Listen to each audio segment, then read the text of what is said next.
Di sebuah restoran keluarga, seorang gadis memukul pria di hadapannya. Pria itu bertanya, apakah gadis bernama Kawasaki saya tak bisa menyapanya dengan cara yang normal? Saya berkata ke si Raisi Godo, kalau ia ingin membuat semacam kesan ke Godo dalam reuni mereka. Tapi bagi Godo, mereka baru saja berpisah kemarin. Saya terdiam dan tiba-tiba berkata, kalau ia sudah menantikan momen ini sepanjang hidupnya, hanya untuk menghabiskan waktu bersama Godo. Dan saya berpura-pura menangis, yang membuat Godo kesal. Terlepas dari bercandaannya, saya merasa pasti tak ada satupun murid SMA yang normal untuk menolak ajakan dari gadis cantik seperti dirinya dan menggoda-goda. Tapi Goda tak memperdulikannya dan pergi karena sudah waktunya mereka bekerja. Gadis itu selalu mengganggu Godo akhir-akhir ini dan merupakan teman kerja paruh waktunya. Saya merasa pasti Godo adalah orang yang aneh karena tak sedikit pun tertarik padanya. Karena itulah setiap mereka bertemu, saya selalu berusaha menggodanya. Karena hari ini jadwal kerja Godo yang berubah, ia ditempatkan di dapur kali ini. Karena itulah saya harus mengurus ruang makan sendirian. Setelah itu mereka pun bekerja dengan normal, di mana sesekali para pelanggan menggoda saya, tapi saya menganggapnya sesuatu yang biasa terjadi. Hingga salah satu dari mereka dengan sengaja menjegal saya,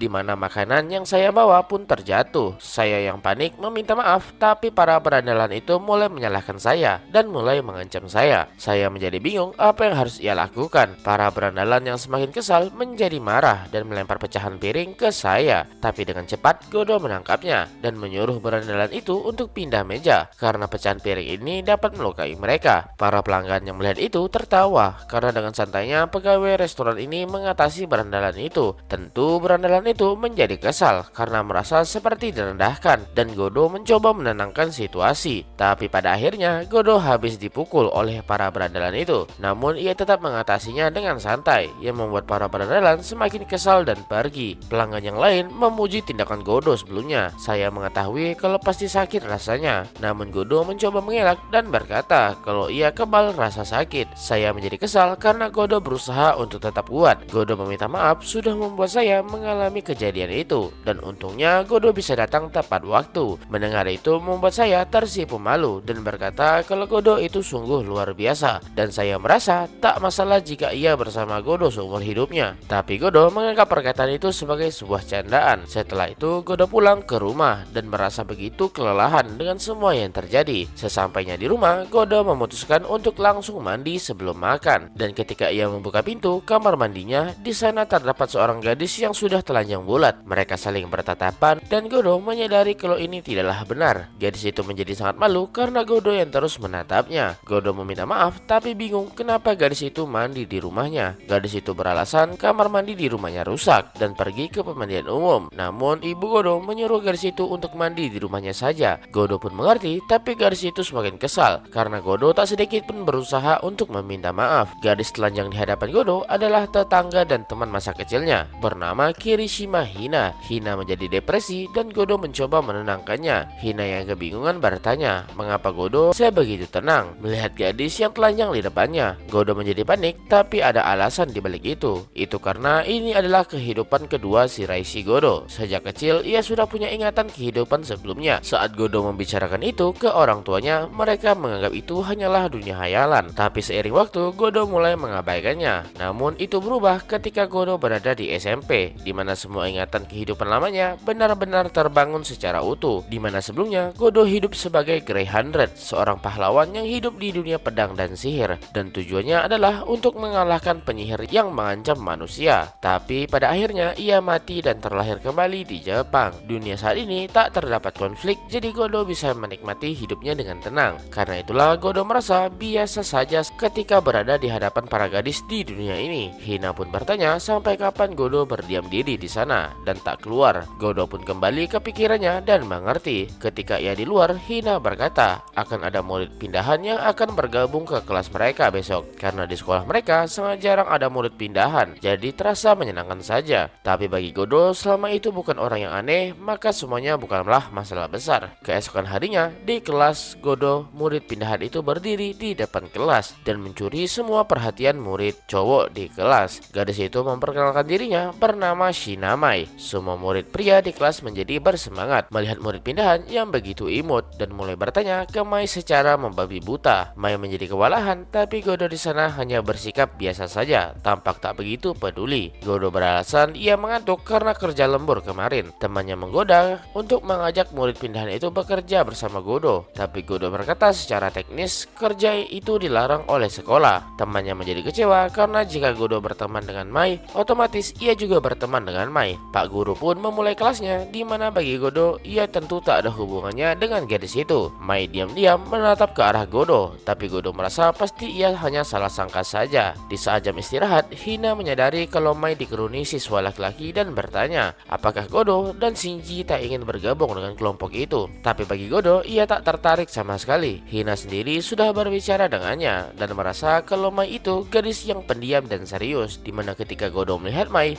tampak seperti melihat ke arah Godo dan membuat Godo menjadi bingung. Hina bertanya apakah Godo sedari tadi mendengarkannya, tapi Godo meminta maaf. Godo pun memutuskan untuk pergi ke toilet, dimana ketika Godo melewati Mai, ia seperti merasakan sesuatu yang sangat familiar bagi Godo. Hina berkata ke Godo untuk segera pergi karena kelas akan dimulai sebentar lagi, sedangkan Mai tampak seperti menemukan sesuatu dari Godo. Seusai dari toilet, Godo tak menyangka semua orang membicarakan soal garis pindahan itu, tapi memang sangat jarang di sekolah ini menerima murid pindahan, dimana tiba-tiba Mai menghampiri Godo dan Godo bisa merasakan lagi perasaan familiar itu. Mai tak menyangka ia membuat Godo seperti itu. Godo sendiri tak menyangka ia tak bisa merasakan kehadiran Mai, meskipun ia mantan pahlawan. Mai berkata untuk tak perlu tegang, tapi Godo bertanya siapa Mai sebenarnya. Mai berkata kalau di sini namanya adalah Shina Mai dan memanggil Godo sebagai pahlawan Grey, dan tak menyangka kalau ia terlahir kembali di dunia ini. Godo menyadari sesuatu dan Mai lanjut berkata kalau ia sebenarnya adalah Celis, sang penyihir malapetaka. Godo masih tak mempercayainya dan mengira itu hanyalah candaan saja, tapi Mai mencoba membuktikan dan memanggil sebuah tongkat sihir. Melihat itu, Godo sudah tak bisa menyangkalnya. Mai bertanya apakah Godo senang melihat mantan musuhnya, karena di kehidupan sebelumnya Grey dan Celis atau Godo dan Mai adalah musuh bebuyutan. Mai berkata ia merasa senang bisa bertemu dengan Godo lagi. Mai berkata ingin mengatakan sesuatu dan mengajaknya pergi ke tempat lain. Godo tentu tak bisa menolak dan mereka pun pergi ke gedung klub, di mana hanya sedikit orang ketika jam pelajaran berlangsung. Di sana sebelum mereka membicarakan sesuatu, Godo menawarkan sesuatu untuk diminum, tapi tampaknya Mai sedari tadi melamun karena kelelahan. Mai mencoba mengambil sesuatu dari sakunya dan Godo menyadari kalau Mai tak punya sepeser pun uang. Mai yang malu berkata kalau ia meninggalkan dompetnya di kelas, di mana Godo mengerti dan akan mentraktir Mai hari ini. Mendengar itu membuat Mai tersipu malu. Godo pun membelikan jus apel karena dalam ingatannya Celis menyukai jus apel. Menerima itu membuat Mai merasa sangat bahagia, sedangkan Godo sendiri tak menyangka kalau Mai tak berubah dari apa yang ia kenal sebelumnya. Lalu Godo bertanya apa yang ingin Mai sampaikan ke Godo, karena Godo bingung mengapa penyihir yang dulunya musuh Godo datang mencarinya, di mana Godo mengira kalau Mai datang mencarinya untuk membalaskan dendam, tapi bukan itu menurut Mai. Mai menjelaskan yang membuat Godo terlahir kembali adalah karena dirinya, tapi tampaknya Godo sudah menduganya karena Godo sendiri sangat paham soal sihir penyihir. Jadi itu bukan sesuatu yang mengejutkan dan meminta ke Mai untuk berkata sejujurnya. Mai menjadi begitu malu untuk mengatakannya, di mana Godo berkata untuk tak perlu bersikap introvert seperti itu. Mendengar itu membuat Mai kesal karena memang dirinya introvert yang tak punya teman. Terus kenapa? Godo menyadari kalau ia sudah membuat Mai menangis dan mencoba menenangkan situasinya. Godo bercanda dan berkata Mai mencarinya karena ia jatuh cinta padanya dan sampai berusaha menyeberangi dunia demi bertemu dengan Godo. Tapi tanpa diduga Mai tersipu malu yang membuat Godo sangat kaget. Mai menjadi panik dan berkata bukan itu alasannya, apalagi mereka itu musuh bebuyutan. Tapi tiba-tiba saja Mai merasakan sakit di dadanya dan hampir terjatuh, tapi ditangkap oleh Godo. Mai berkata kalau ia sudah tak punya waktu lagi. Godo yang panik mengajak Mai ke UKS dan Mai mengira kalau Godo ingin melakukan sesuatu yang mesum di sana. Mai pun tiba-tiba merapal mantra yang membuat Godo panik. Namun tanpa diduga Mai langsung mencium Godo, di mana Godo kembali mematung kebingungan. Mai tak mau mempercayainya, tapi Godo adalah takdirnya. Godo menjadi kesal apa yang Mai lakukan padanya dan memaksa Mai untuk memberitahukan alasan sebenarnya. Tapi mode introvert Mai kembali aktif yang membuat Godo kesal. Godo yang kesal meminta Mai untuk menenangkan diri terlebih dahulu, lalu menjelaskan kenapa Mai mencarinya. Mai yang panik pun mengatakan semuanya, di mana ia berkata ia tak bisa hidup tanpa Godo, di mana adalah sepulang sekolah, Godo harus datang ke rumahnya dan mereka lanjutkan di sana.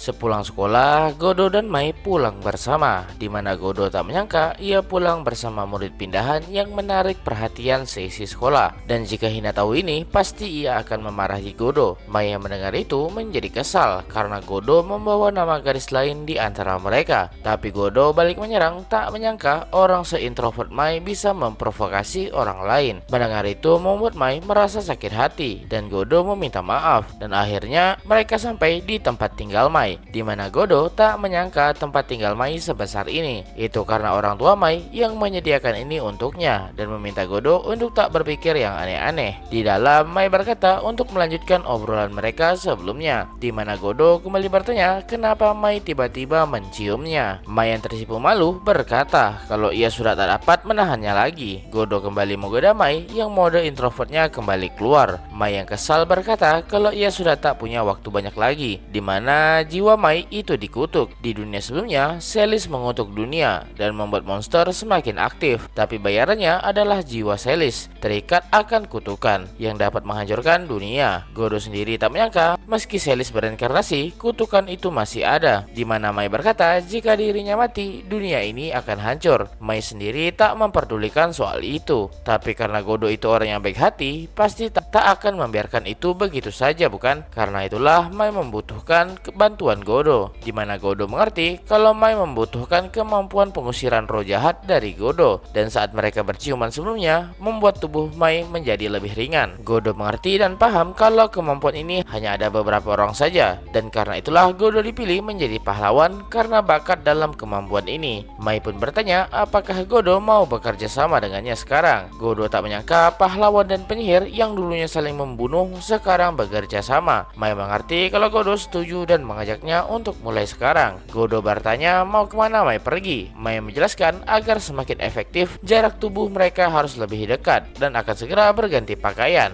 atau Godo ingin berciuman lagi, di mana Godo langsung menolaknya. Karena itulah Mai meminta Godo melepaskan bajunya dan hanya menggunakan kaos saja. Tapi maksudnya pakaian yang ringan itu seperti apa membuat Godo penasaran, di mana Mai keluar menggunakan dress tipis yang mana bentuk tubuhnya dapat terlihat dengan jelas. Mai menjadi malu karena Godo menatapnya. Mai yang malu langsung memeluk Godo dan memintanya untuk segera memulai ritualnya. Godo mengerti dan apapun yang terjadi, ia akan menyelamatkan Mai. Godo pun memulai ritualnya, di mana bayangan hitam muncul di antara mereka. Wajah Mai berubah menjadi begitu erotis menahan ritual yang berlangsung. Awalnya Mai sempat ragu, tapi tak menyangka ritual itu dapat digunakan di dunia ini. Setelah selesai ritual, Mai tampak sangat kelelahan. Menurut Godo, kutukan sebesar ini sangat sulit untuk dilepaskan secara sekaligus, apalagi tubuh mereka tak dapat menahan bebannya. Mai yang malu berkata jika sudah selesai, bisakah Godo menggunakan bajunya lagi. Setelah itu, Mai menyajikan minuman ke Godo dan anggap saja sebagai balasan di sekolah sebelumnya. Godo menjelaskan kutukan akan diangkat secara bertahap dan mereka dapat lakukan ini seminggu sekali, dan Mai pun mengerti. Tapi Godo tak menyangka kalau rumah Mai begitu luas, tapi Mai sendiri tak menyadarinya. Godo tak percaya Mai tak pernah berubah, masih tak mengerti dunia sosial yang terjadi. Tapi karena orang tua Mai mempersiapkan ini, pastinya mereka sangat menyayangi Mai. Namun ekspresi Mai tampak seperti kebingungan dan merasa mereka lakukan itu hanya karena hubungan mereka sebagai orang tua dan anak saja. Godo merasa pasti tak sesederhana itu. Namun Mai berkata Godo yang selalu dibutuhkan oleh orang-orang tak akan mengerti perasaan Mai. Godo mengingat kembali masa lalu mereka, di mana Celis atau Mai selalu dimusuhi oleh semua orang. Godo pun mengerti dan sudah memutuskan sesuatu, di mana Godo bersumpah di hadapan Mai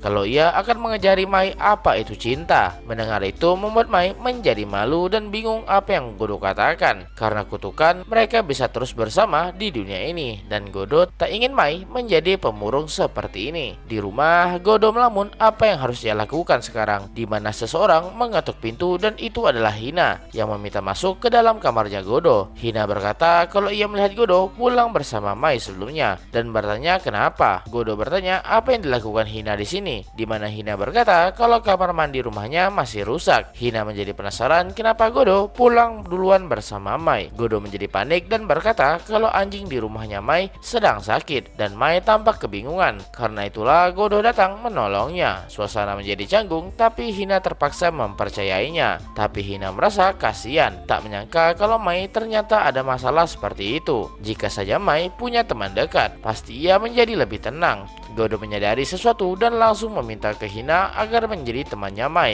Tangan Hina yang tiba-tiba dipegang Godo membuat Mai tersipu malu. Hina kaget apa maksudnya itu. Itu karena menurut Godo, Mai itu sulit mendapatkan teman. Tapi Hina itu orangnya ceria dan baik hati dan pastinya cocok bersama Mai. Bahkan Godo sampai memohon ke Hina. Hina mengerti tapi dengan satu syarat. Ketika liburan tiba, Godo harus mengajaknya pergi ke taman hiburan. Godo pun menerimanya yang membuat Hina kesal karena Godo tak mengerti maksud Hina. Setelah itu Hina pun pulang dan Godo tak percaya rencananya pun segera dimulai. Keesokan harinya di jam istirahat, Hina dan Godo datang bertemu Mai, di mana Hina tak menyangka Mai punya masalah. Tapi Hina merasa senang karena tampaknya semuanya baik-baik saja dan mengajak makan bersama. Terlihat jelas kalau Mai tampak malu-malu. Setelah itu mereka pun makan bersama, di mana Hina tak menyangka kalau Mai hanya makan salad saja. Itu juga Mai membelinya. Sedangkan Mai tak menyangka kalau Hina makan daging sebanyak itu. Namun dengan jelas Godo dapat membedakan orang yang makan sayuran dan daging mengalami pertumbuhan yang berbeda dan membuat Mai menjadi kesal. Hina menyadari sebuah buku novel dan tak menyangka Mai menyukai buku seperti itu. Itu membuat Mai menjadi gila dan menjelaskan tentang buku dengan penuh semangat dan membuat Hina bingung. Hina berkata itu terdengar luar biasa dan meminta Mai menceritakannya lagi lain kali dan membuat Mai menjadi malu-malu. Godo menyadari misi agar Mai mendapatkan teman tampaknya lebih sulit daripada menyelamatkan dunia.